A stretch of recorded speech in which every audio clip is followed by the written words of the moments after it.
महाप्रपंचच्या सर्व दर्शकांना तेजस तुंगारचा सप्रेम जय श्रीराम। मित्रांनो, पुण्यामध्ये स्वारगेट येथे जी घटना घडली त्या घटनेतील मुख्य आरोपी दत्ता गाडे याला अटक करण्यात आलेली आहे। या घटनेमधला नवा अपडेट असा आहे की पोलीस त्याला परत एकदा त्याच्या गुन्हाट या गावी घेऊन आलेले आहेत। आता पोलिसांना त्याचा मोबाईल परत एकदा शोधायचा आहे। त्या मोबाईल मध्ये नेमकं काय काय दडलेलं आहे ते त्यांना शोधून काढायचं आहे। खरं तर गुन्हा केल्यानंतर गुन्हाट गावामध्ये हा कसा पोहोचला, कुठे कुठे गेला, कोणाकोणाला भेटला, काय काय केलं, हे सगळं पोलिसांना जाणून घ्यायचंय आणि मग नंतर त्याचं चार्जशीट बनवून ते कोर्टापुढे सादर करायचं आहे।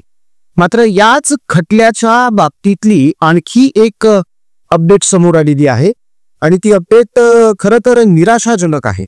ही निराश करणारी अपडेट आहे। मात्र हे होणारच होतं याची आम्हाला खात्री होती।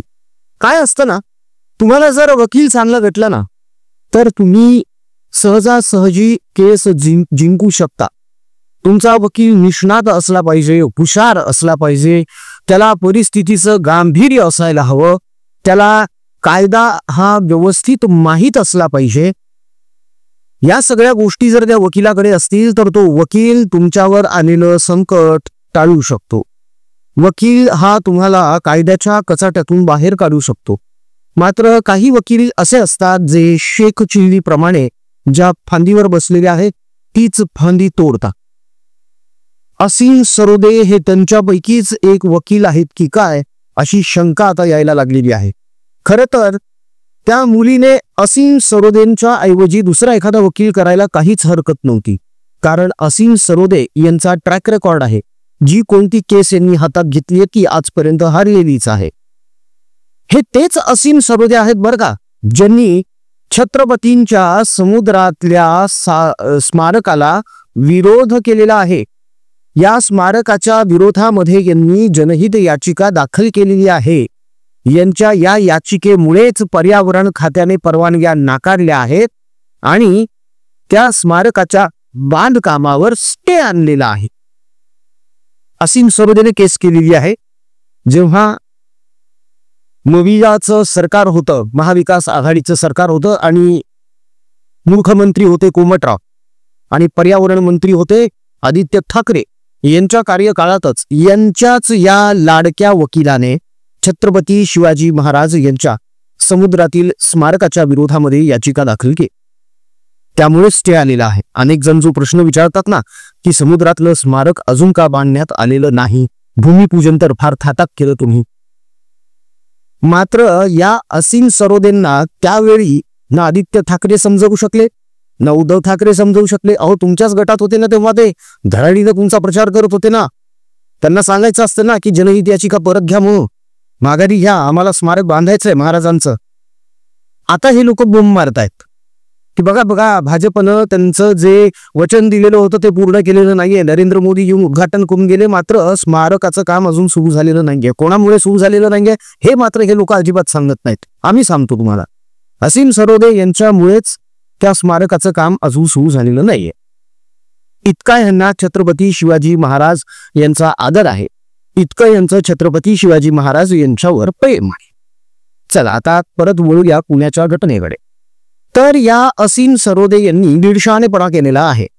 काय तर यांनी हा खटला सुरू होण्याच्या अगोदरच, म्हणजे त्या मुलीचा आणि या दत्ता गाडेचा खटला सुरू होण्या अगोदरच एक याचिका कोर्टामध्ये दाखल केली। काय होतं या याचिकेमध्ये, तर या मुलीची बदनामी होत आहे आणि या मुलीबद्दल जे कोणी जे काही बोलत आहे त्यांच्या विरोधामध्ये कारवाई करण्यात यावी, या मुलीची बदनामी टाळावी वगैरे वगैरे, असं बरंच काय काय काय काय त्यात लिहिलेलं होतं। कोर्टाने स्पष्ट सांगितलं की वार्तांकन करणाऱ्यांना आम्ही थांबवू शकत नाही, तुमची याचिका फेटाळण्यात येत आहे। असीम सरोदे यांना जर त्या मुलीची बदनामी होऊ द्यायची नाहीये तर मग त्यांनी पत्रकार परिषदा घेऊन ह्या सगळ्या गोष्टी उघड करायला काय हरकत आहे। त्यांचे ते अत्यंत जवळचे मित्र आहेत ना, एक निर्लज्ज बनो अभियान चालवणारे निखिल वागडे, त्यांना भेटावं। त्या वागडेंना सांगावं तुमच्या युट्यूब चॅनलवरून ही सगळी केस व्यवस्थित समजावून सांगा लोकांना, त्या मुलीची बदनामी होणार नाही असं आवाहन करा। एवढं करू शकत नाहीत वागळे तुमच्यासाठी? काय यार, याला कुठे मैत्री म्हणतात का? त्या विश्वंभर चौधरीला सांगा ना, त्या फार फेसबुक पोस्ट आणि ट्विटर नामकन तमकन चालू असतं त्यांचं. त्यांना सांगा ना आवाहन करायला. हे सगळे निर्लज्ज बनूचे एकत्र आणा आणि या निर्लज्ज बनूवाल्यांना सांगा की आवाहन करा, मुलीची बदनामी होऊ देऊ नका म्हणून. यामध्ये अवघड ते काय आहे? ज्या दिवशी ही घटना घडलेली आहे त्यानंतर आम्ही जितके व्हिडिओ केलेले आहेत त्या प्रत्येक व्हिडिओमध्ये आम्ही कसोशीने हा प्रयत्न केलेला आहे की त्या मुलीची बाजू जशी आहे तशी व्यवस्थितपणे मांडणे. दत्ता गाडे हा कसा सराईत गुन्हेगार आहे, हा कसा भामटा आहे, हा कसा स्त्री लंपट आहे, लिंग पिसाट आहे, हे जगासमोर दाखवणे. आणि ते काम आम्ही इमाने इतबारे करत आहोत. पोलिसांचा जो तपास चालू आहे, जी माहिती दत्ता गाडेच्या बाबतीमध्ये मिळत आहे तीच माहिती जशी आहे तशी आम्ही जनतेसमोर मांडत आहोत. हेच काम या लोकांना जमत नाही का? या निर्लज्ज बनवाल्यांना. हे निर्लज्ज बनवाले कुठल्या बिळात लपलेले सध्या? यांच्यापैकी एकही जण त्या मुलीसाठी पुढे का येत नाहीये? असे अनेक प्रश्न आहेत ना. तर या मुलीच्या बाबतीमध्ये जी याचिका असीम सरोदे यांनी न्यायालयामध्ये दाखल केली, पहिल्या फटक्यात न्यायालयाने ती कुरवून लावली आणि खटला सुरू होण्याच्या अगोदरच असीम सरोदे यांच्यावर नामुष्की ओढवलेली आहे. ज्या दिवशी आम्ही हा व्हिडिओ केला होता की त्या मुलीची बाजू न्यायालयामध्ये असीम सरोदे मांडणार आहेत, तेव्हा कमेंट्समध्ये अनेक जणांनी हा प्रश्न उपस्थित केला की दुसरा कोणी वकील भेटला नाही का या मुलीला? दुसरा मिळाला नाही, हा कसा काय मिळाला? ह्याला काय गरज होती तिथे तडफडायची? का महाराष्ट्रामध्ये सगळे चांगले वकील कुठे गेलेले? संपले का सगळे? का सुट्टीवर गेलेत का रजेवर गेलेले? आता होळीची सुट्टी आहे, धुळवडीची सुट्टी आहे, त्यानंतर उन्हाळा चालू होणार, मग तर कोर्टाला महिनाभराची सुट्टी असणार आहे. म्हणजे हे सगळे खटले आता प्रलंबित होणार आहे. त्यामुळे दत्ता गाडे याला जामीन मिळतो की काय अशी परिस्थिती निर्माण झाली जाता. पण मिळणार नाहीये, कारण पोलिसांनी चार्जशीट खूप मजबूत बनवलंय मित्रांनो. दत्ता गाडेचे सगळे प्रताप बाहेर काढलेले आहेत, त्याचे सगळे उपद्व्याप, त्याचे सगळे काळे धंदे बाहेर काढलेले आहेत. तर आतापर्यंत जे जे गुन्हे केलेले आहेत ते सगळे बाहेर काढलेले आहेत. आणि आता दत्ता गाडे यांनी ज्यांना डुबाडलंय, फसवलंय, ज्यांच्यावर बळजबरी जबरदस्ती केलेली आहे त्यांना सुद्धा आता पोलीस शोधून काढणार आणि समोर आणणार आहे. एका भाजीवाल्या बाईला, महिलेला हा दत्ता गाडे सारखा त्रास द्यायचा की माझ्यासोबत संबंध ठेव. ती महिला याला कंटाळली, शिव्या दिल्या याला. तेव्हा हा भामटा तिला काय बोलतो, ठीक आहे तू नाही ना, तुझी एखादी मैत्रीण आणून दे मला. इतकी याची मजल होते. याच्यावर 5-5 गुन्हे दाखल आहेत महिलांशी निगडीत. बघून घ्या याचा उद्दामपणा कसा आहे ते. ही क्लिअर कट केस आहे. एखादा नवशिका वकील जरी उभा राहिला ना न्यायालयामध्ये, तरी पोलिसांचा जो तपास आहे तो इतका भक्कम झालेला आहे की त्या आधारे तो नवशिका वकील सुद्धा ही केस जिंकू शकतो. मात्र असीम सरोदे यांना कायच आता सुचलं कुणास ठाऊक हे असल्या याचिका दाखल करण्याचं. पडले तोंडावर. तसंही असीम सरोदे यांना तोंडावर पडण्याची प्रचंड सवय आहे.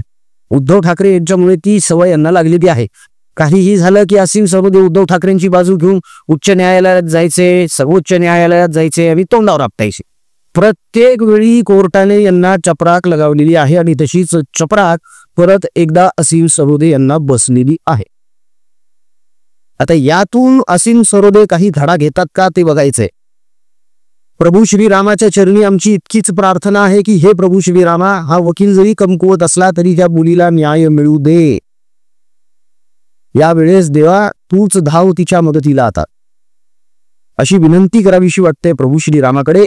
अशी सगळी लक्षणं या असीम सरोदेंची आहेत. मित्रांनो, पुरताच इतकंच. या घटनांबद्दल जे अपडेट्स आमच्याकडे होते ते तुमच्यापर्यंत पोहोचवायचे होते, ते पोहोचवलेले आहेत. या सगळ्या बाबतीमध्ये तुमचं काय मत आहे कमेंटमध्ये नक्की मांडा.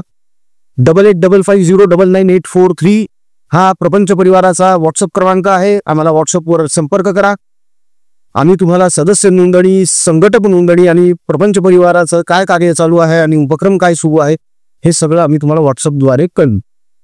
महाप्रपंच या यूट्यूब चॅनलची मेंबरशिप आवर्जून घ्या. जेणेकरून प्रपंच परिवाराच्या आपल्या या उपक्रमांना पाठबळ मिळेल, सहकार्य मिळेल. व्हॉट्सअप क्रमांक हा स्क्रोलमध्ये सुद्धा आहे, स्क्रीनवर पण दाखवला आहे, व्हिडिओच्या शेवटी आहे आणि या डिस्क्रिप्शन बॉक्समध्ये सुद्धा आहे या व्हिडिओच्या. तेव्हा प्रपंच परिवाराच्या नावाने 8855099843 हा नंबर सेव्ह करून ठेवा. आजचा व्हिडिओ कसा वाटला हे कमेंटमधून कळवायला अजिबात विसरू नका. आमचा कमेंट बॉक्स तुमच्या प्रतिक्रियांसाठी आतुरतेने वाट बघत असतो, तेव्हा पटापट कमेंट्स करायला सुरुवात करा. राजकीय बातम्या, राजकीय घडामोडी, राजकीय अपडेट्स रंगतदार पद्धतीने जाणून घेण्यासाठी बघत रहा महाप्रपंच. पुन्हा भेटूया पुढच्या व्हिडिओने.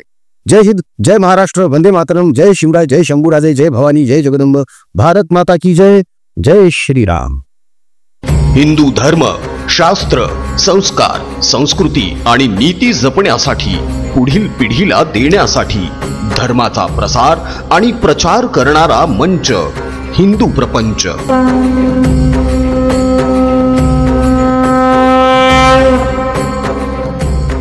हिंदू प्रपंच आज सादर करत आहेत तमाम हिंदूंचे आराध्य दैवत प्रभू श्रीराम यांचे पवित्र असे मूळ भजन, ज्या भजनामध्ये सेक्युलरिझमच्या नावाखाली, सर्व धर्म समभावाच्या नावाखाली अल्लाहला सुद्धा जोडण्यात आलं. मात्र असं भ्रष्ट झालेलं भजन गाऊन प्रभू श्रीरामांची